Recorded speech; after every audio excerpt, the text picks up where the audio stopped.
आज हम रामायण के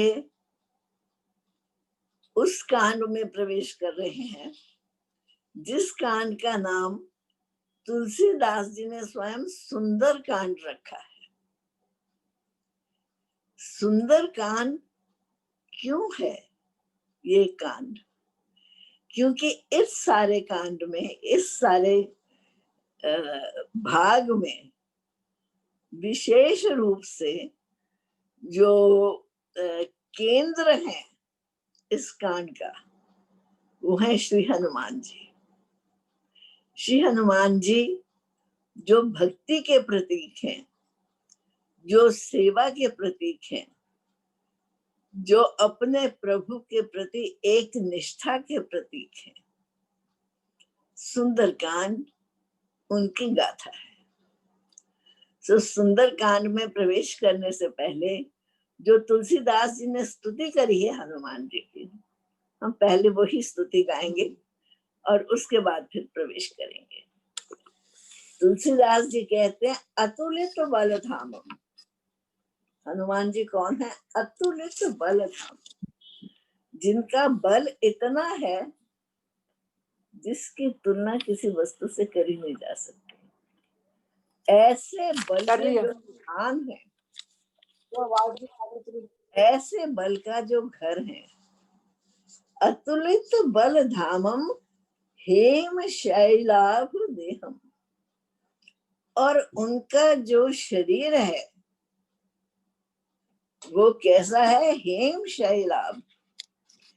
जैसे पहाड़ों पर बर्फ पड़ी हुई होती है ना, हम सब ने ये दृश्य देखे हैं अपने जीवन में। और उस बर्फ पर जब सूर्य की किरणें पड़ती हैं तो वो बर्फ सुनहरी होकर चमकती है, सुनहरे रंग में चमकती है। कहते जिनका शरीर ऐसा सुनहरा है, जैसे पहाड़ों पर पड़ी हुई बर्फ की आभा, पहाड़ों की चोटियों की जैसे आभा है, सौंदर्य है, ऐसा उनके शरीर का रंग है, ऐसा उनके शरीर की आभा है। फिर धनुज वन कृषाणु, और दैत्यों को नाश करने वाले हैं, दैत्यों को मारने वाले हैं। इतना ही नहीं, ज्ञानी नाम अग्रगण्यम। शरीर का बल तो अनेकों के पास आ जाता है। इतना सब कुछ होने के बावजूद, इतना सब कुछ होने के पश्चात, ज्ञानी नाम अग्रगण्यम, वो ज्ञानियों में सबसे आगे हैं, वो ज्ञान का निधान है। ज्ञानी नाम अग्रगण्यम क्यों नहीं हो? क्योंकि शिव जी का एक अंश ही तो प्रकट हुआ है उन हनुमान जी के रूप में, अपने इष्ट श्री राम की सेवा करने के लिए। सकल गुण निधानम, सारे गुण मानो उनमें वास करते हैं, सारे गुणों का वो धाम है। और वानरा नाम अधीशम, और वानरों के अधीश हैं, यानी स्वामी हैं। वानरों को वो अपने काबू में रखने वाले हैं, डिसिप्लिन करने वाले हैं। वानरा नाम अधीशम। कहते वानर जो है ना, वानर की प्रकृति सबसे चंचल है। वानर जैसी चंचल प्रवृत्ति आपको किसी अन्य जीव में नहीं मिलेगी। ऐसे वानरों को भी जो अपने काबू में करना जानते हैं, जो अपने वश में रखते हैं।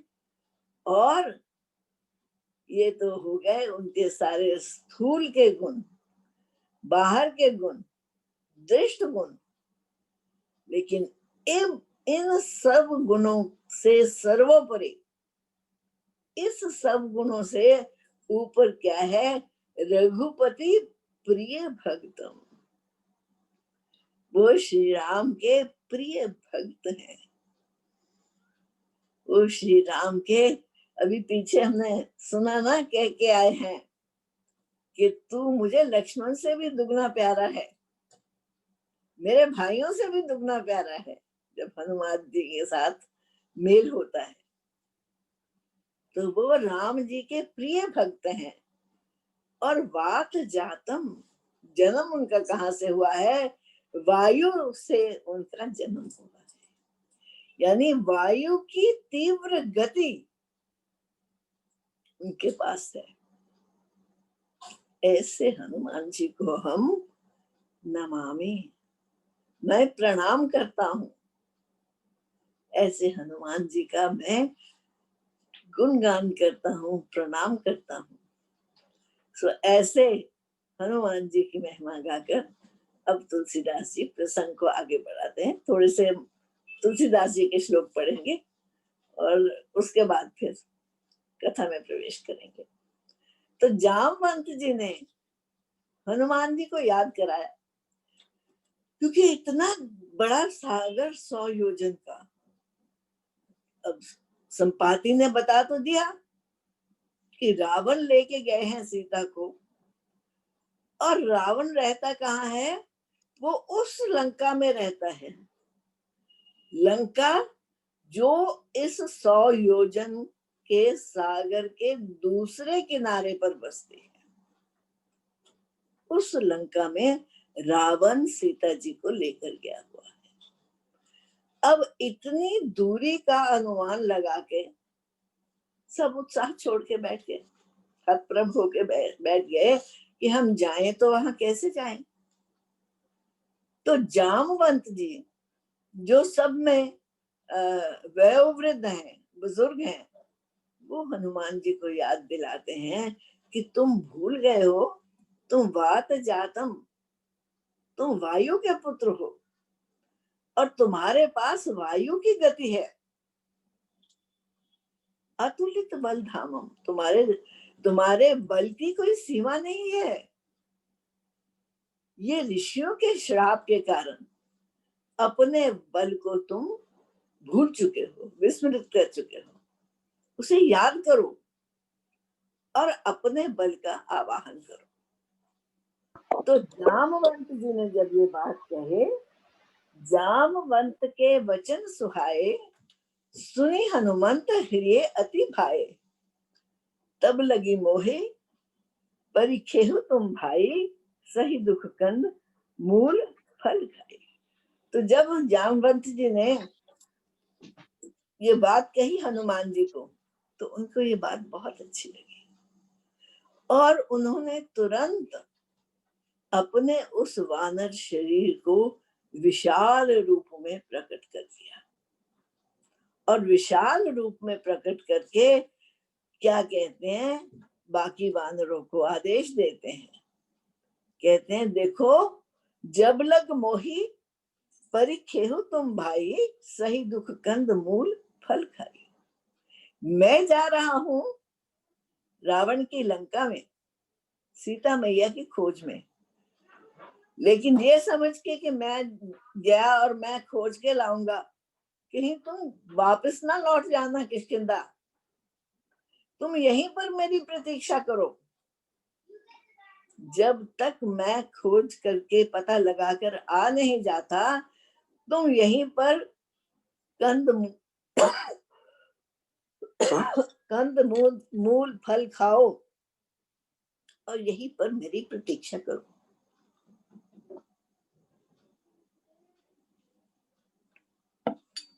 इस एक बात में हनुमान जी ने कितना रहस्य खोला, कितने रहस्य की बात है। हम लोग साधारणतः काम करने जाते हैं ना, तो हम कहते हैं हाँ ये काम तो मैं कर लूंगा, तुम्हारी क्या आवश्यकता है, तुम जाओ, ठीक है, ताकि जो काम का क्रेडिट है, जो काम का श्रेय है, वो श्रेय मेरा ही बना रहे, कोई शेयर करने वाला ना हो उसको। हनुमान जी सबसे कहते हैं कि वापस ना लौट जाना, यहीं पर मेरी प्रतीक्षा करो जब तक मैं खोज करके वापस नहीं आ जाता।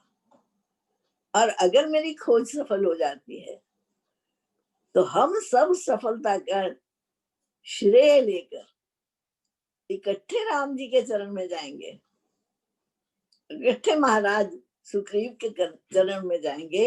इसलिए आप बड़ी पेशेंटली, बड़े धैर्य से यहीं पर मेरी प्रतीक्षा करो। जब लगी आऊं सीता ही देखी, हो ही काज मोहि हर्ष विशेषी। ये कही नाय सबिन कहूँ माथा, चले हर्ष ये धरी रघुनाथ। जब तक मैं सीता जी को देखकर नहीं आ जाता और जब तक हम सबका हृदय विशेष हर्ष से परिपूर्ण नहीं हो जाता इस सफलता पर, तब तक आप यहीं पर प्रतीक्षा कीजिए। ये कहकर हनुमान जी ने सबको प्रणाम किया, सबको मस्तक झुकाया और चले हर्षी ये धरी रघुनाथ। रघुनाथ जी को अपने हृदय में धरकर, बड़ी बात यह है मैं काम बड़ा करने जा रहा हूं, दृष्टि इस पर नहीं है। मेरे प्रभु ने मुझे ये आज्ञा दी है, दृष्टि प्रभु के चरणों में टिकी हुई है। इसलिए अपने हृदय में रघुनाथ की छवि लेके अब हनुमान जी अपनी यात्रा पर चलते हैं। कहते अब समुद्र के किनारे जहां पर ये सारे वानर खड़े हैं, इनकी सेना खड़ी है, सिंधु तीर एक भूधर सुंदर। कहते उस समुद्र के किनारे पर एक बहुत बड़ा पहाड़ है, बड़ा सुंदर पहाड़ है। तो हनुमान जी कूद कर सबसे पहले उस पहाड़ के ऊपर चढ़े हैं। बार बार रघुबीर संभारी, करके उपवन तनय बल भारी। अब हनुमान जी का इतना विशाल रूप हनुमान जी ने धर लिया है कि उनके इस विशाल रूप का भार वो पर्वत भी बर्दाश्त नहीं कर सकता। उनका भार देखकर वो पर्वत भी मानो पाताल लोक में धंसने लगा है। जैसे डाइव लगाते हैं ना स्विमिंग में, डाइविंग बोर्ड होता है, तो ऊपर उसके जाके फिर छलांग लगाते हैं तैरने के लिए। हनुमान जी ने समुद्र को पार करना है तो वो उन्होंने वहां से टेक ऑफ करना है। उनको ऊंची जगह चाहिए टेक ऑफ करने के लिए। तो कौन सी जगह है जहां से टेक ऑफ हो सकता है? 100 समुद्र का योजन पार करने के लिए। कहते ये है विचार और श्रद्धा। जब तक हृदय में श्रद्धा नहीं है तब तक उस सागर को पार करने की कल्पना भी हमें डरा देगी। हनुमान जी का हृदय श्रद्धा से परिपूर्ण है, श्रद्धा से परिपूर्ण है क्योंकि वो अपने इष्ट, अपने प्रभु श्री राम के कार्य के लिए उद्यत हुए। अब ये जो 100 योजन का समुद्र है, इस 100 योजन के समुद्र को पार करके वो सीता माता के पास पहुंचेंगे, ऐसी आशा है, ऐसी उम्मीद है। सर्टेनिटी तो नहीं है ना। लोग कहते हैं कि सीता माता को रावण ले गया और वहां पे हैं, लेकिन अनुभव तो नहीं है हनुमान जी को कि सीता माता वहां पर है।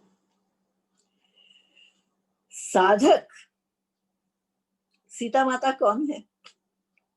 जिनकी खोज लेने के लिए हनुमान जी निकले हैं, अपने घर बार परिवार किष्किंधा को छोड़कर। सीता माता भक्ति है। भक्ति की खोज में अगर जाना है तो उस श्रद्धा और विश्वास के पर्वत पर चढ़ना पड़ेगा। श्रद्धा और विश्वास के पर्वत पर अगर हमारा पांव दृढ़ नहीं होगा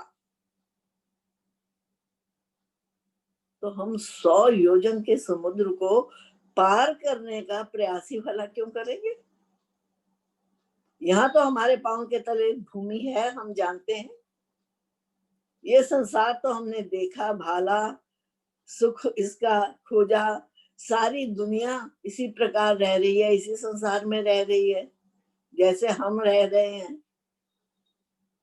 अब इस संसार को, इस जीवन पद्धति को, इस अपने स्वार्थ की पद्धति को छोड़कर हम भक्ति की खोज में चल रहे, जिसका हमें ये भी पता नहीं कि हमें मिलेगी कि नहीं मिलेगी। जब तक वो श्रद्धा की पकड़ नहीं होगी हमारे जीवन में, हम ये छलांग लगाने का साहस नहीं कर सकते। एक श्रद्धा की पकड़, दूसरा हृदय राखी हिये धरी श्री रघुनाथा। श्रद्धा हृदय में है कि मैंने वो राह देखनी है, मैंने अपने रघुनाथ को प्रसन्न करना है। और रघुनाथ सिर्फ भक्ति माता के साथ ही प्रसन्न हो सकते हैं, ज्ञान से उसे प्रसन्न नहीं किया जा सकता। ज्ञानीगण तो अग्रगण्य है ही, हनुमान जी शिव जी का अवतार है, तो ज्ञानियों में तो अग्रगण्य है, लेकिन भक्ति की खोज में चले हैं। तो कहते कौन सा समुद्र पार करना है।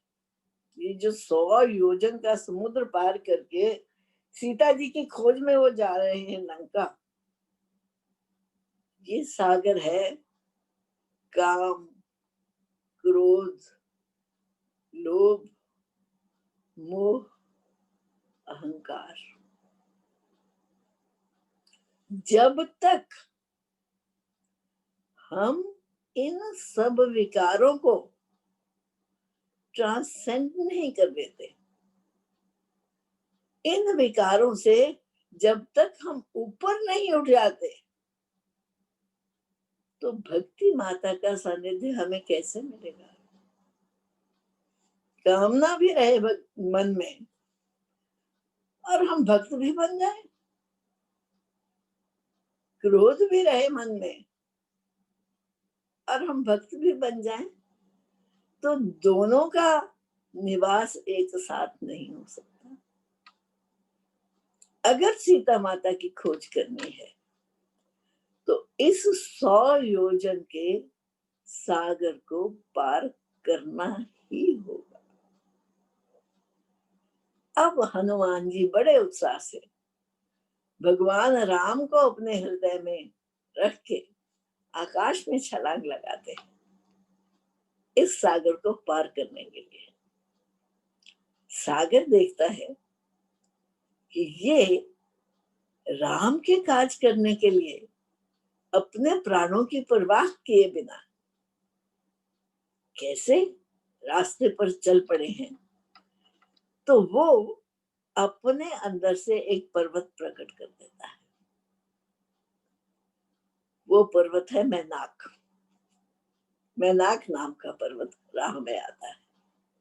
तो मैनाक नाम का पर्वत हनुमान जी से कहता है कि भाई रास्ता बहुत लंबा है, बहुत दूर जाना है, आप तनिक देर मुझ पर विश्राम कर लो, तनिक सा मुझ पर ठहर जाओ, विश्राम कर लो, फिर अपनी यात्रा का अगला कदम उठा लेना। तो हनुमान जी उसका स्पर्श करते हैं पर्वत का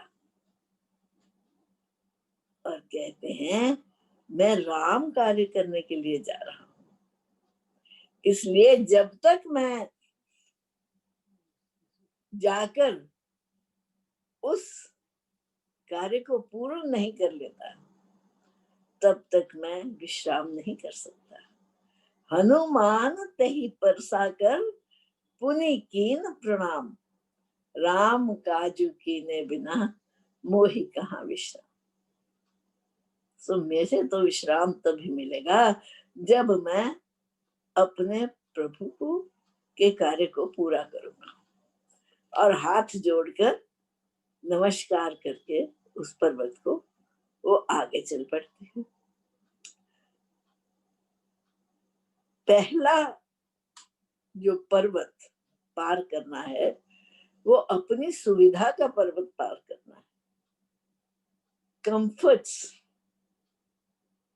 अपना कंफर्ट लेवल जिसमें हमें जीने की आदत है, अगर प्रभु से मिलन चाहिए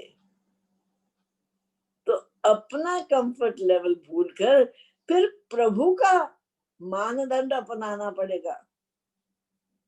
फिर ये देखना पड़ेगा कि इस परिस्थिति में प्रभु मुझसे क्या उम्मीद रखते हैं, मुझसे क्या एक्सपेक्ट करते हैं, मुझे उनके लिए क्या करना चाहिए। तो पहला जो मैनाक पर्वत उनकी राह में बाधा बना वो था सुविधा। पहले अपनी सुविधा छोड़ी। अब देवताओं ने देखा कि ये तो निष्कंटक आगे ही बढ़े चले जा रहे हैं, तो एक राक्षसी रहती थी सागर में जिसका नाम था सुरसा। और वो सुरसा सांपों की माता थी, यानी विष को जन्म देने वाली थी। तो हनुमान जी को जाते देखकर सुरसा प्रकट हो गई सागर से बाहर। तो वाह वाह वाह वाह, आज तो आनंद आ गया।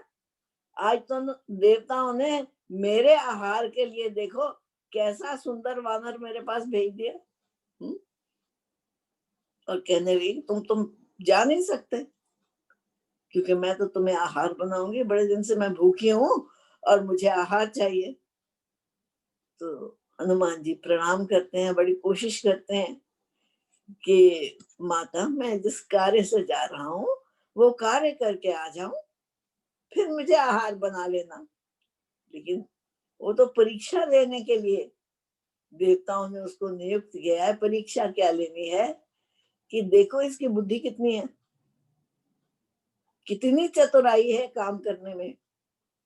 सिर्फ काम में कूद पड़ा है कि मुझे आम का काम करना है, कि काम करने के योग्य भी है। तो सुरसा ने अपना मुंह खोल के इतना बड़ा बनाया कि वो 1 गज की हुई। 1 गज की हुई तो हनुमान जी ने अपना आकार 2 गज बना लिया। हनुमान जी 2 गज के हुए तो 4 गज की बन गई। वो 4 गज की बनी तो हनुमान जी 8 गज के बन गए। इस प्रकार ये आपस में होड़ चलती रही और सुरसा ने बड़े मुंह अपना पूरा खोल लिया कि अब तो तुझे सीधा मेरे मुंह में जाना पड़ेगा। जब उसने इतना विशाल अपना मुंह खोल लिया तो हनुमान जी ने छोटा सा रूप धर के हनुमान जी मुंह के अंदर गया और बाहर निकल आए। कहने लगे माता ले तेरी शर्त भी पूरी हो गई, मैं तेरे मुंह में प्रवेश भी कर गया, बाहर भी निकल आया, अब मुझे तू जाने दे, अब मुझे राम का काज करना है। तो सुरसा बड़ी प्रसन्न हुई, कहने लगी मैं तो तेरी बुद्धि की परीक्षा ले रही थी कि कितना तू बुद्धि से कार्य करेगा या अपने बल को प्रदर्शित करेगा। तो हनुमान जी आगे बढ़े। अब आगे एक और राक्षस रहता है। उस राक्षस का ये स्वभाव है कि आकाश में उड़ते हुए पक्षियों को देखकर वो उनको मार के उनका आहार बना लेता है। आकाश में जो उड़े जा रहे हैं उनको ही अपना आहार बना लेता है। और वो भी हनुमान जी को अपनी तरफ आकर्षित करने की पूरी कोशिश करता है। लेकिन हनुमान जी उसके साथ युद्ध करते हैं और युद्ध करके उसका उद्धार कर देते हैं, उसका हनन कर देते हैं। तो अब ये जो विघन है ना राह के, सुविधा है, अहंकार है, ईर्ष्या है, अपने आप को दूसरे के से बड़ा दिखाने की कोशिश है, ये जितनी वृत्तियां हैं, ये जितने भाव हैं, इन सब को ट्रांसेंड करना बहुत आवश्यक है भक्ति माता तक पहुंचने के लिए। इन सब विघ्नों को पार करते हुए जब हनुमान जी आगे पहुंचे तो आगे एक पर्वत है, सागर समाप्त हो गया और सागर के किनारे एक और पर्वत है। हनुमान जी छलांग लगाकर उस पर्वत के ऊपर चढ़े। उस पर्वत से पूरी लंका का दृश्य दिखता है।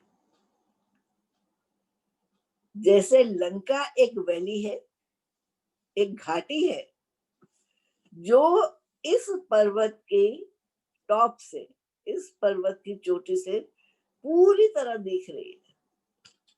और वहां पर क्या दिख रहा है?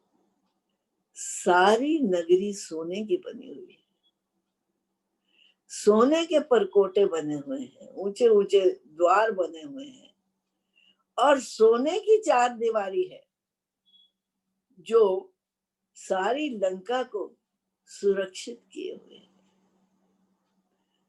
और ऐसा सौंदर्य है वहां पर, ऐसा ऐसा आकर्षण है उस सौंदर्य का कि कोई भी साधारण पुरुष उस सौंदर्य के आकर्षण को रेजिस्ट नहीं कर सकता। इतना सोना, इतने रत्न, ऐसे ऐसे, और जो वैभव है लंका का, यहीं पर तो यज्ञ हो रहे हैं, ऋषि मुनि बैठे यज्ञ किए जा रहे हैं। याद रहे, रावण ज्ञानी तो है ही है, लेकिन ज्ञानी होने के साथ साथ इतने बड़े भक्त हैं शिव के, ये पूरा कैलाश उठा के उन्होंने शिव स्रोत का पाठ किया। फिर वहां शिक्षा संस्थान ऐसे चल रहे हैं, और वाल्मीकि रामायण में इसका बड़े विस्तार से वर्णन है। और कोई भी बाहर की एक्टिविटी उन शिक्षा संस्थानों को, उन यूनिवर्सिटीज को डिस्टर्ब नहीं कर सकती। यानी विद्या उपार्जन जो है उसका महत्व सर्वोत्तम है। लड़ाई हो रही है तो हो रही है, लेकिन उससे यूनिवर्सिटीज बंद नहीं होंगी, उससे विद्यार्थियों के भविष्य खराब नहीं होंगे। तो ये हनुमान जी दूर खड़े उस पर्वत की चोटी पर ये सारा दृश्य देख रहे हैं। अब ये कौन सा पर्वत है जिसकी चोटी पर हनुमान जी खड़े हुए हैं? कहते ये वैराग्य का पर्वत है। अगर वैराग्य का पर्वत नहीं होगा पांव के नीचे, अगर जीवन में वैराग्य नहीं होगा, तो लंका के दर्शन कर पाने की क्षमता हमें नहीं आएगी। क्यों? क्योंकि तब तो हम प्रलोभित हो जाएंगे लंका को देखकर, उसके सौंदर्य से हम विचलित हो जाएंगे, अपना लक्ष्य भूल जाएंगे कि हम आए किस लिए हैं लंका में। क्योंकि सीता मैया की खोज करनी है, भक्ति की खोज करनी है। जो इस वैराग्य के पर्वत पर खड़ा है, उसको कोई भी बाह्य प्रलोभन विचलित नहीं कर सकता। सो उस पर्वत पर खड़े होकर हनुमान जी ने सारी लंका का दर्शन किया और असेस किया। उनको पता लगा कि लंका का वैभव कितना है, क्या क्या यहाँ पर है। फिर वो कूदे लंका में प्रवेश करने के लिए। अब सागर के तट के साथ लंका है। पूरे तट पे परकोटे बने हुए हैं नगर की सुरक्षा के लिए। और वहां एक निशाचरी, वहां एक राक्षसी पहरा दे रही है कि लंका में उसकी आज्ञा के बिना कोई प्रवेश नहीं कर सकता। जब हनुमान जी लंका में प्रवेश करने लगे तो उस निशाचरी ने, उस सिंहनी ने, उसका नाम है सिंहनी, उस सिंहनी ने हनुमान जी का रास्ता रोका कि तुम कौन होते हो, लंका में प्रवेश करने की किसी को आज्ञा नहीं है, मैं इसकी सुरक्षा कर्मचारी हूँ, मैं इसकी सुरक्षा में नियुक्त हूँ। तो हनुमान जी ने जोर से एक मुष्टक प्रहार किया उसके मुख पर। जब हनुमान जी ने मुट्ठी से प्रहार किया तो उसको रक्त का वमन हुआ और वो गिर गई धरती पर। और धरती पर गिरकर उसने एकदम हाथ जोड़े। ओह, कहती अच्छा आप राम जी के दूत हो। मुझे जब यहाँ पर सुरक्षा के लिए नियुक्त किया गया था तब मुझे ये बताया गया था कि एक वानर आएगा यहाँ पर जिसकी मुष्टि के प्रहार से तेरे को रक्त वमन होगा। तो तू समझ लेना अब लंका के नाश का समय आ गया, क्योंकि वो वानर राम जी का दूत है और उस वानर की शक्ति के सामने कोई टिक नहीं सकेगा। तो वो सिंहनी जो लंका की सुरक्षा में खड़ी है हाथ दोनों जोड़ देती है और प्रणाम कर देती है हनुमान जी को और अंदर जाने की आज्ञा देती है। अब हनुमान जी लंका नगरी में प्रवेश करते हैं। जो वैभव उन्होंने इतनी दूर से वैराग्य के पर्वत पर खड़े होकर देखा था, अब हनुमान जी बिल्कुल उसके सम्मुख आ जाते हैं। उस वैभव के बीच में चारों तरफ से घिरे हुए हैं। सोचते हैं अब मैं ढूंढूं तो कहाँ पे ढूंढूं सीता मैया को। उनको ध्यान आता है अच्छा रावण हरण करके लेके गया है तो पहले मैं जाता हूँ रावण के महल में ढूंढता हूँ। तो हनुमान जी रात्रि के समय, रात्रि की प्रतीक्षा करते हैं। रात्रि के समय वो रावण के महल में चले जाते हैं और रावण के अंतःपुर में जाते हैं, यानी जहां उसकी स्त्रियां रहती हैं, जहां उसकी महारानियां रहती हैं। बड़े ध्यान से सबको देखते हैं। मंदोदरी बड़ी साध्वी है, बड़ी बुद्धिमती है, बहुत धैर्यवान है। मंदोदरी को देखकर दो क्षण हनुमान जी को संशय होता है कि ये तो नहीं माता सीता। नहीं, नहीं, माता सीता ये नहीं हो सकती। माता सीता रावण के महल में कभी सुखी रह नहीं सकती। वो प्राण त्याग देंगी लेकिन रावण के महल में नहीं रहेंगी। तो वो उठ के फिर घूमते हैं, सारी लंका घूमते हैं। अब लंका में घूम रहे हैं तो एक घर वो देखते हैं कि उसके ऊपर भगवान के चारों चिन्ह बने हुए हैं, शंख चक्र गदा पद्म। चारों चिन्ह उस घर की दीवार पे बने हुए हैं और उसके घर के बाहर तुलसी का पौधा लगा हुआ है और अंदर से राम राम की धीरे धीरे धीरे धीरे ध्वनि आ रही है। बड़े हैरान हो जाते हैं कि लंकापुरी में राम नाम ध्याने वाला भला कौन है। लेकिन निशाचरों का कुछ नहीं पता, राक्षसों का कुछ नहीं पता, इनकी माया ऐसी है तो इनके सामने स्पष्ट रूप धर के तो कभी नहीं जाना चाहिए। तो एकदम हनुमान जी ब्राह्मण का रूप धर लेते हैं।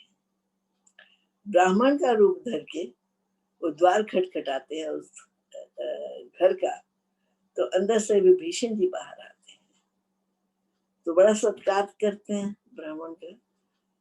तो हनुमान जी कहते हैं, मुझे आप ये बताओ कि इस सारे असुरों की नगरी में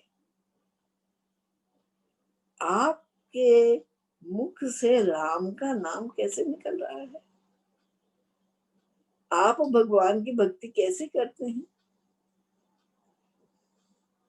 तो विभीषण उन्हें कहते हैं कि मेरी गति तो मैं आपको क्या बताऊं, जैसे 32 दांतों से घिरी हुई जिह्वा रहती है ना, कभी कोई दांत उसको पीड़ित करता है, कभी कोई दांत पीड़ित करता है। इस लंका में मैं भी बिल्कुल उसी प्रकार रह रहा हूं। तो हनुमान जी अपने वास्तविक स्वरूप में आ जाते हैं। जब उनको विश्वास हो जाता है कि ये वास्तव में भगवान राम के भक्त हैं और ये आसुरी स्वभाव के नहीं है, और वो उनको अपने आने का उद्देश्य बताते हैं। कहते हैं, आप मेरी सहायता कीजिए, क्योंकि आप राम के भक्त प्रतीत होते हैं, आपका राम से प्रेम है, आप उनका नाम ले रहे हैं। तो मैं सीता मैया को खोजने यहाँ आया, राम जी ने मुझे ये कार्य दिया है, तो आप मुझे उनका पता बताइए। तो विभीषण जी फिर हनुमान जी को पता बताते हैं कि फलानी जगह पर एक बगीचा है अशोक वाटिका के नाम से, एक बड़ा सुंदर उद्यान है। वहां पर अशोक वृक्ष के नीचे सीता जी को रावण ने रखा हुआ है, और चारों तरफ से उनको राक्षसियों ने घेरा हुआ है, उनके पहरेदारी कर रही हैं ताकि कहीं वो इधर उधर ना जाए। तो विभीषण जी से पता लेके हनुमान जी अशोक वाटिका पहुंच जाते हैं। अब अशोक वाटिका पहुंच जाते हैं, देखते हैं सीता मैया बैठी हुई हैं राम जी के ध्यान में, आंखों में से उनके निरंतर अश्रु बह रहे हैं।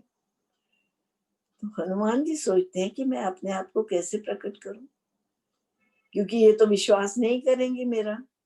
जमुआ से इनको असुरों ने घेरा हुआ है, और असुरों के इस देश में कोई राम का जाकर आया है, इस बात का विश्वास इन्हें कैसे होगा।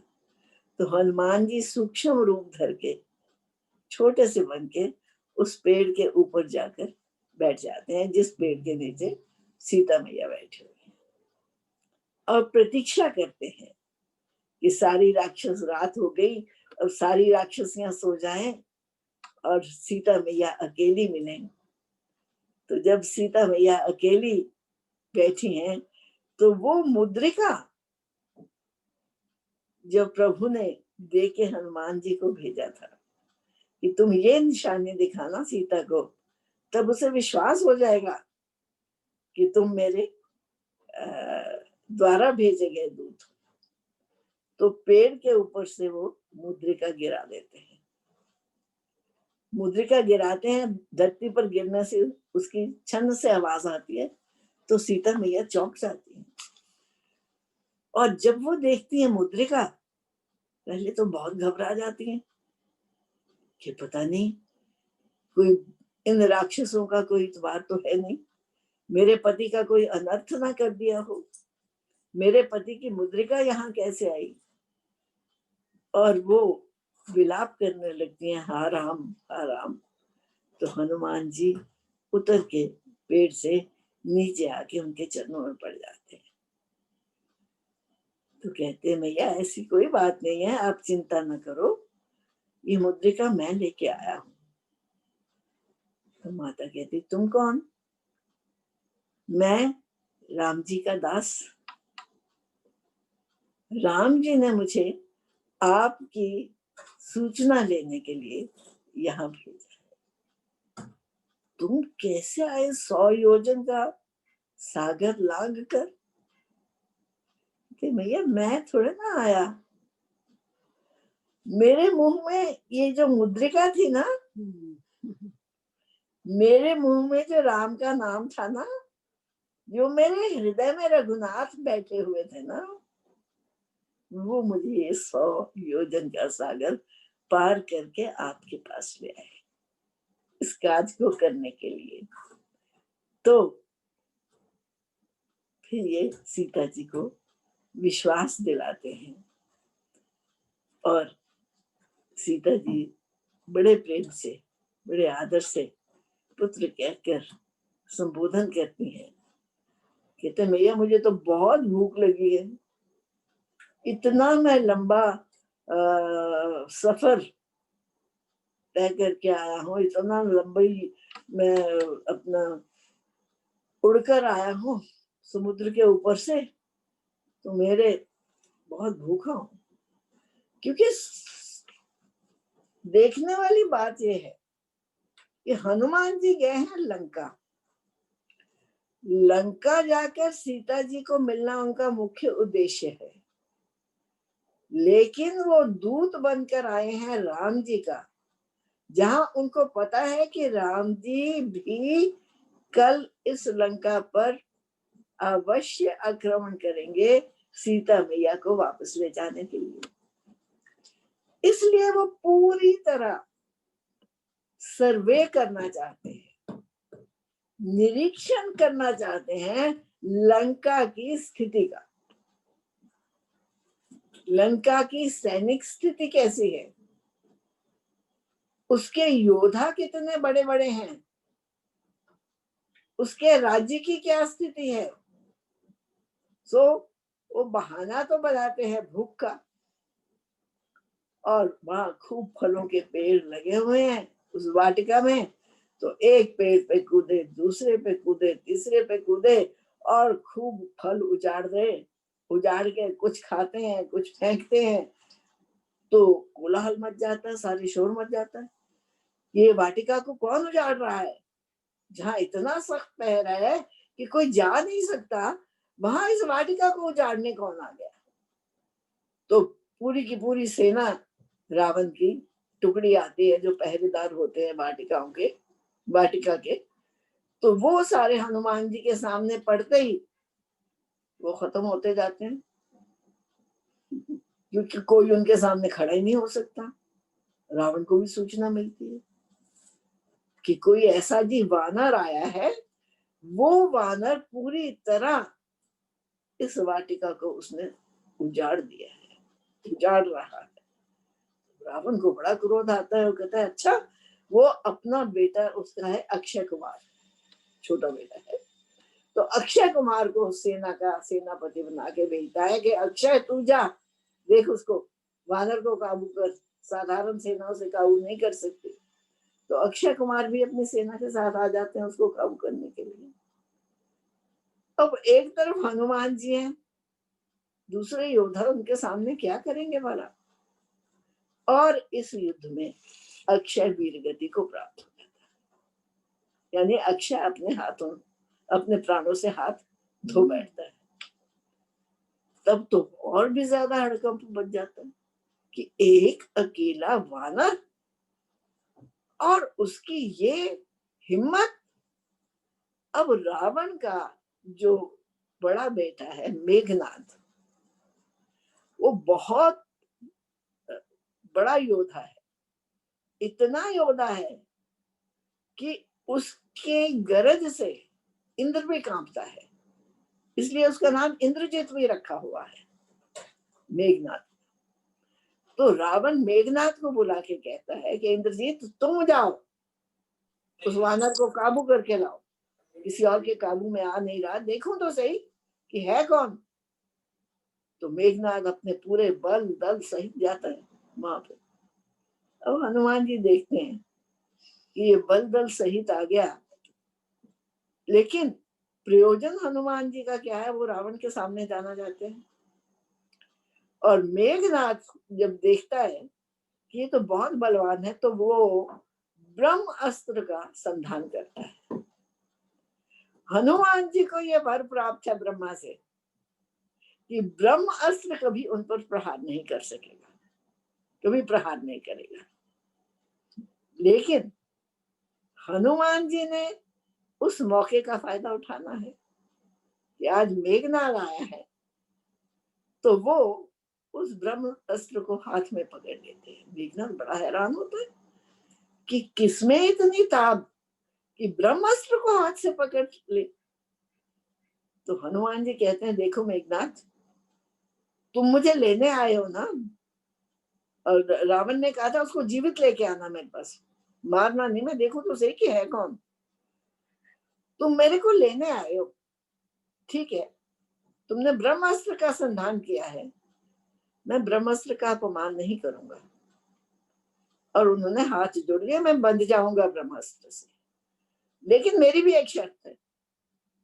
मैं बंधूंगा इसलिए एक शर्त पर कि तुम मुझे सीधे रावण के दरबार में उसके समक्ष लेके जाओगे, इधर उधर नहीं फेंकोगे, इधर उधर नहीं। अब कोई चोर चोरी करे राज्य में तो सीधा राजा के पास तो नहीं ना जाता, उसको दंड देने की व्यवस्था तो और बहुत है। तो हनुमान जी इंश्योर कर लेते हैं कि पहले मुझे रावण के सम्मुख लेके जाओगे, तब मैं बंधूंगा इस तेरे ब्रह्म अस्त्र से। तो मेघनाथ कहता है ठीक है, क्योंकि उसने तो अपनी वीरता दिखानी है पिता को। और वो हनुमान जी को बांध कर रावण के दरबार में ले चलता है।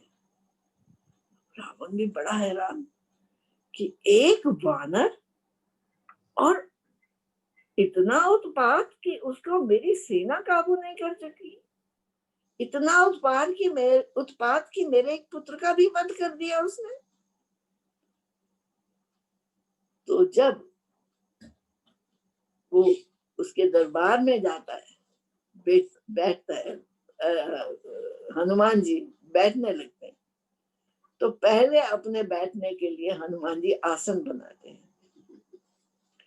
वो आसन कैसे बनाते हैं, वो अपनी दुम को इतना लंबा करते हैं, इतना लंबा करते हैं, और गोल गोल लपेट लपेट के रावण के बराबर सेम लेवल के आसन पर बैठते हैं। रावण बड़े क्रोध में है। क्रोध में रावण प्रश्न करता है,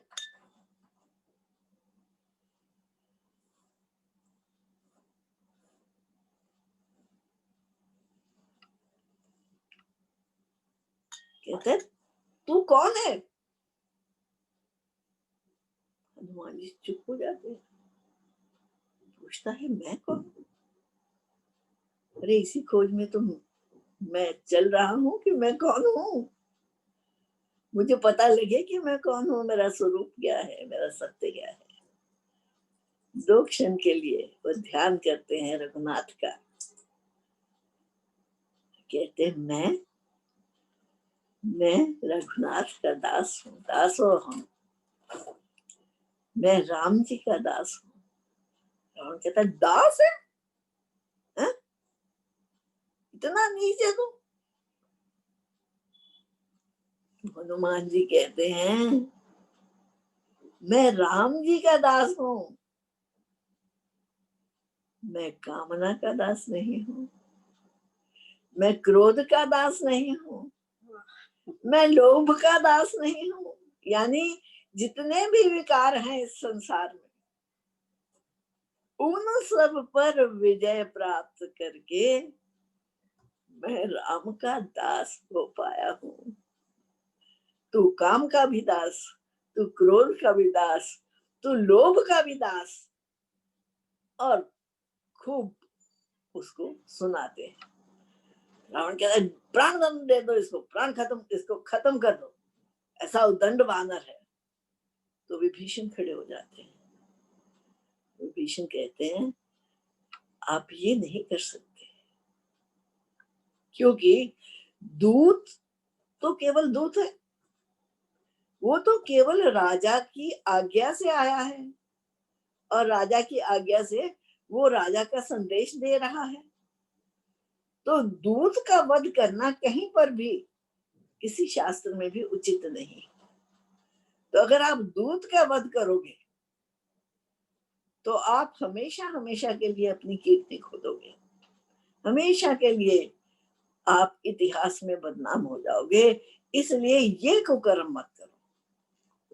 मेघनाद अपने पिता का साथ देता है, लेकिन कुछ और मंत्री हैं जो विभीषण के साथ एग्री करते हैं कि हाँ, नहीं, इसको, दूत को ये दंड नहीं देना चाहिए। तो रावण कहता है, अच्छा, कहते ये जो वानर होते हैं ना, सबसे प्यारी चीज इनको अपनी पूंछ होती है, इसी पूंछ में आग लगा दो। हनुमान जी भी हंसते हैं, ठीक है, मैनेजमेंट का तरीका अगर किसी ने सीखना हो तो हनुमान जी से बढ़िया मैनेजमेंट कोई कर नहीं सकता। लंका में बैठे हैं, शत्रु के घर में बैठे हैं, तो जी आज्ञा हो जाती है रावण की, इनकी दुम को आग लगा दो, पूंछ को आग लगा दो। सो कपड़े के कपड़े लेके आते हैं पूंछ पे बांधने के लिए, ठीक है, तेल के कैन्स लेकर आते हैं, मिट्टी का तेल डालेंगे, आग लगाएंगे। सो सारी संविधा भी जो है वो भी शत्रु पक्ष की है, सारी एफर्ट है वो भी शत्रु पक्ष की है, सारी शक्ति क्षीण हो रही है वो भी शत्रु पक्ष की है, और हनुमान जी आराम से बैठे हुए हैं। लेकिन फिर उनकी पूंछ को जब अग्नि दी जाती है, आग लगाई जाती है, तो एकदम हनुमान जी उठकर उड़ जाते, सारे बंधन तोड़कर आकाश में उड़ जाते हैं। अब जो उनकी पूंछ को आग लगी हुई है, उस आग से वो सारी लंका नगरी को तहस नहस कर देते हैं। यानी राम जी ने जो काम करना था उसका 3/4 तो हनुमान जी पहले ही पूरा कर गए, और तहस नहस करके जाते हुए सीता मैया के पास जाते हैं। वो कहती है, तू तो सुरक्षित है, तुझे आंच लग जाएगी बेटा। कहता, मैया मैं तो पहुंच जाऊंगा, मैं अपने स्वामी के पास मुझे पहुंचना है, जैसे मैंने आपको उन्होंने अपनी मुद्रिका दी थी आपको विश्वास दिलाने के लिए, आप भी मुझे कुछ ऐसा चिन्ह दीजिए जिसे देख के रघुनाथ जी विश्वास कर लें कि मैं वाकई में आपसे मिलके आया हूँ। तो सीता जी अपनी चूड़ामणि उतारती है, और चूड़ामणि उतार कर वो हनुमान जी को देते हैं, और इस प्रकार हनुमान जी सारे लंका नगरी का विध्वंस करके वो पुनः सागर के पार जाकर, जहां पर उनके वानर मित्र सारे बैठे हुए हैं उनकी प्रतीक्षा में, वहां पर जाकर उतरते हैं, और वहां जाकर समुद्र में छलांग लगाकर वो आग बुझाते हैं, और फिर कहते हैं, अब चलो, अब हम सब एकत्रित होकर, इकट्ठे होकर चलेंगे किष्किंधा, क्योंकि इस कार्य पे राजा ने हम सबको इकट्ठे भेजा था, सीता जी की खोज करके आना है। तो वो खोज कर मैं अकेला वापस नहीं जाऊंगा कि ये मैं करके आया हूं, हम सब लोग उस कार्य में लगे हैं, और सबके सहयोग से ये कार्य पूरा हुआ है, इसलिए चलो चलते हैं। सो सब वापस किष्किंधा पहुंच जाते हैं। किष्किंधा राम जी भी प्रतीक्षा कर रहे हैं, सुग्रीव भी प्रतीक्षा कर रहे हैं, और वानर इतने एक्साइटेड हैं सारे, जामवंत जी भी और बाकी भी, और बड़े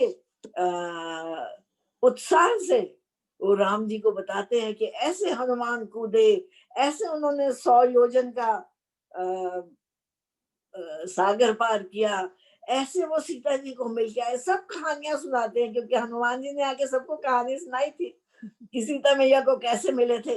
तो सब उस उत्साह में कहानियां सुनाते हैं, और राम जी इधर उधर देखते हैं कि हनुमान कहाँ है। कहानियां तो सुना रहे हैं सारे, लेकिन हनुमान कहीं नहीं दिख रहा। तो सबसे पूछते हैं, हनुमान कहाँ है? तो सब अपने सुनाने में इतने मस्त हैं कि उनको ध्यान ही नहीं है कि हनुमान कहाँ है। अभी अभी तो यहाँ थे, हमारे साथ ही तो थे, हम इकट्ठे ही तो वापस आए हैं वहां से। तो राम जी जिस पत्थर पर बैठे हैं अचानक उस पत्थर के पीछे उनका हाथ जाता है, तो बड़ा नरम नरम नरम नरम उनको कुछ महसूस होता है। तो नरम नरम क्या उनको महसूस होता है, वो हनुमान जी की पूछे। हनुमान जी राम जी के पत्थर, जहां राम जी की सीट है, जहां राम जी बैठे हुए हैं, उस पत्थर के पीछे छिप के बैठे हुए हैं। ये है एक सत्पुरुष का लक्षण, ये है एक साधक का लक्षण। वो कभी किसी कार्य का श्रेय नहीं लेना चाहता, वो सब कार्य करके भी छिपा हुआ है। इसलिए तो इतने प्रिय है वो राम जी को। इसलिए तो राम जी कहते हैं, तो मुझे लक्ष्मण से भी दुगना प्रिय है, क्योंकि इतना वहां पर अहंकार का अभाव है, अपने अस्तित्व का अभाव है। खैर, सब अब पता लग गया कि सीता जी कहाँ हैं, पता लग गया कि रास्ता क्या है, किस रास्ते से पहुंचना है। अब हनुमान जी तो अकेले 100 योजन उड़ के चले गए, अब सेना कैसे जाएगी? और सेना कौन सी है? सारे वानर एकत्रित हो जाते हैं उस एरिया के, उस हिस्से के जाने के लिए, और सब पहुंचते हैं समुद्र तट पर, जहां से हनुमान जी ने छलांग लगाई थी। अब बैठे विचार ये हो रहा है कि इतने बड़े सागर को पार कैसे किया जाए, सेना कैसे पार जाएगी? हनुमान जी तो चले गए अकेले, लेकिन सेना लेकर जाना है। तो सबसे पहले राम जी ने सागर से प्रार्थना करी कि हे सागर, हमें लंका पार जाते, उस पार लंका तक पहुंचना है, कृपा करके आप हमें रास्ता दे दीजिए।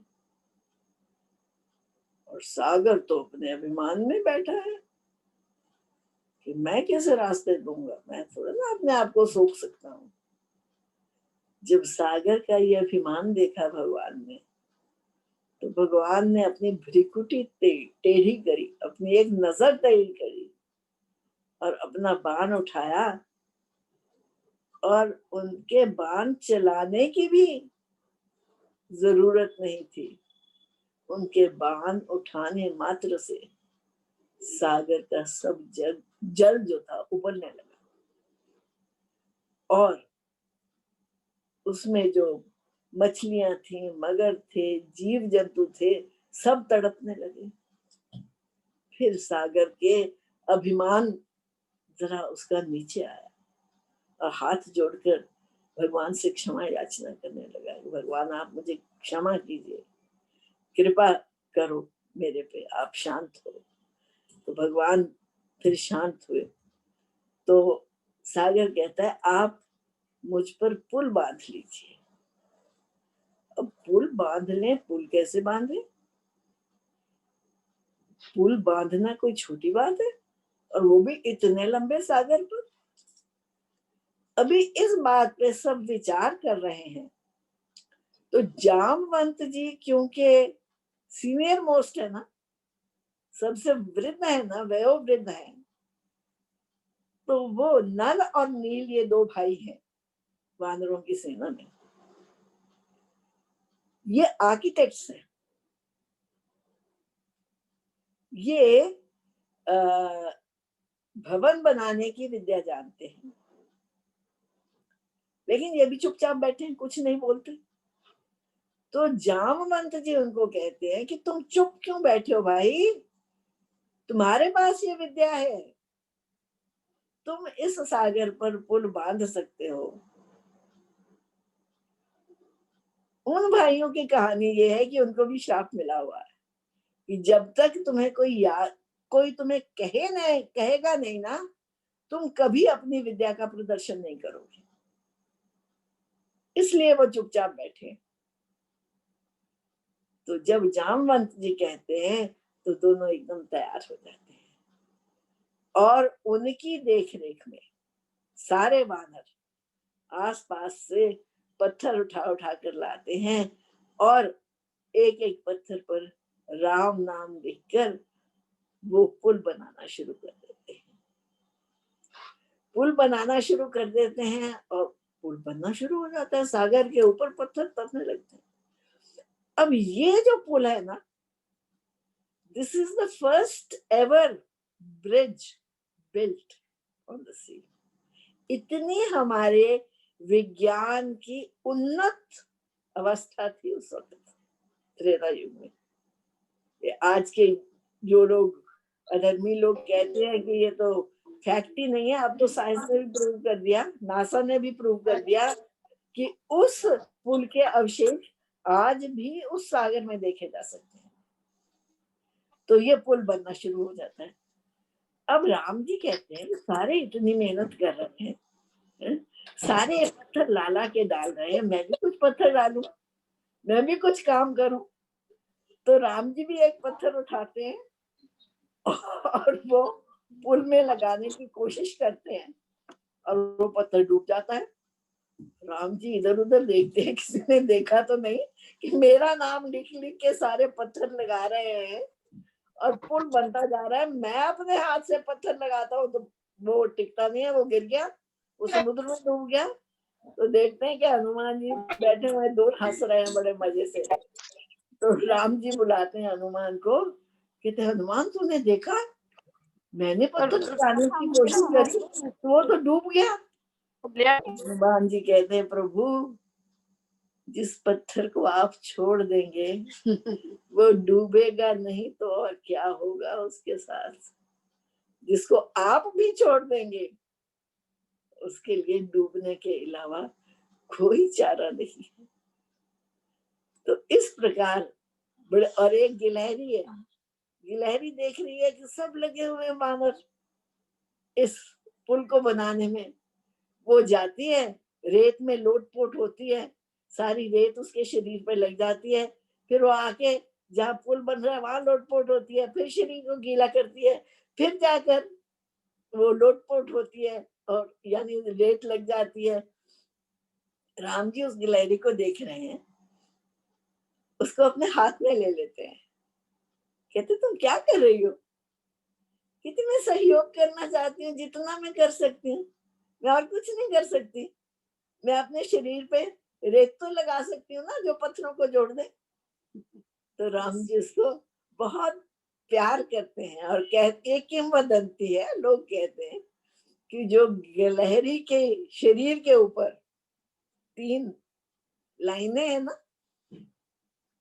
वो राम जी के प्यार का हाथ है उसके ऊपर। सो इस प्रकार ये पुल बनता चला जाता है। उधर रावण को खबर मिल जाती है, क्योंकि हनुमान तो जो करके गए वो तो सबको दृष्ट रूप में दिख गया, और उसको ये भी पता लग जाता है कि वो तो पुल बना रहे हैं, और उनका पुल तो आधे से ज्यादा बन भी गया। वो तो इधर सब उसको समझाने की कोशिश करते हैं रावण को, मंदोदरी बहुत समझाने की कोशिश करती हैं, उनकी जो पत्नी है, और भी सारे, किसी का साहस नहीं है उसे समझाने का, वो बात फर्क है। लेकिन अभिमान को क्या कोई कभी समझा सका? क्योंकि अभिमान समझता है कि मेरे से ऊपर तो कोई है ही नहीं। तो जब ये पुल बन जाता है और पुल के ऊपर से अब लंका की तरफ प्रस्थान करना है, लेकिन लंका की तरफ प्रस्थान करने से पहले भगवान पूजन करना चाहते हैं विधिवत, यानी हर कार्य को आरंभ करने से पहले उसको यज्ञ रूप बनाना है। अब पूजन कैसे करें? तो शिवजी भगवान के इष्ट हैं, बहुत सुंदर श्लोक है वहां पर इस प्रसंग का, कि भगवान शिवलिंग वहां बनाते हैं रेत का, और पूछते हैं, लोग पूछते हैं कि भगवान ये क्या है, इनका क्या नाम है, इनका जो आपने प्रभु की ये स्वरूप बनाया है। तो राम कहते हैं इनका नाम है रामेश्वर, यानी जो राम के ईश्वर है। यानी शिव जो राम के ईश्वर है। और पार्वती जी शिव जी से पूछ रही हैं कि आप तो सतत राम का नाम जपते रहते हो, और राम देखो कहते हैं राम के ईश्वर है रामेश्वर। कहते नहीं, रामेश्वर तो नाम उन्होंने ठीक ही रखा है, राम ही जिसके ईश्वर है वो रामेश्वर है। सो ऐसा उनका राम और शिव ऐसे अभिन्न है, और ऐसा अभिन्न उनका प्रेम है। तो वहां पर राम फिर शिव जी की पूजा करते हैं। एक और बड़ी सुंदर प्रसंग इससे जुड़ा हुआ है। जब शिव जी की पूजा करनी होती है तो हनुमान जी कहते हैं मैं लेके आता हूँ शिवलिंग, और हनुमान जी आकाश मार्ग से जाते हैं हिमालय पर शिवलिंग की खोज करने, और वो पर्वत का पर्वत उठा कर ले आते हैं, ला रहे होते हैं, भी रास्ते में होते हैं। तो उनको फिर पता लगता है कि नहीं, क्योंकि मुहूर्त निकला जा रहा था, उस मुहूर्त पे पूजा होनी बहुत जरूरी थी, इसलिए राम ने वो रेत का लिंग बनाकर वहां उसकी पूजा कर रहे हैं राम जी। तो शिव जी हनुमान जी जो पर्वत उठा कर ला रहे थे, वो उस वक्त वृंदावन के पास, मथुरा के पास पहुंचे थे, आधे रास्ते में पहुंचे थे। तो उन्होंने उस पर्वत को वहीं पर टिका दिया। तो पर्वत कहने लगा, हनुमान ये क्या, तुमने तो कहा था तुम भगवान के चरणों तक मुझे पहुंचाओगे और भगवान के चरण मुझे स्पर्श करेंगे, मैं तो उसी उम्मीद में तुम्हारे कंधे पर चढ़ा हुआ चला जा रहा था। तो हनुमान जी कहते चिंता नहीं करो, यही भगवान जब द्वापर युग में आएंगे ना, तो चरण स्पर्श तो क्या, ये तुम्हारे ऊपर ही विचरण करेंगे, तुम्हारे ऊपर ही घूमते रहेंगे हर वक्त। और वो पर्वत आज गोवर्धन पर्वत के नाम से जो जाना जाता है। सो इस प्रकार राम जी शिव जी की पूजा करके सारी सेना तैयार है लंका को प्रस्थान करने के लिए।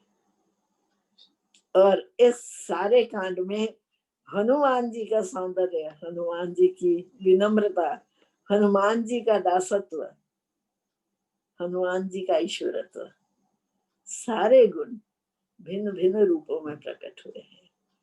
इसलिए उन श्री हनुमान जी को प्रणाम करके हम भी उनसे उस भक्ति की याचना करें, इस भक्ति की राह उन्होंने अपने जीवन द्वारा हमें दिखाई।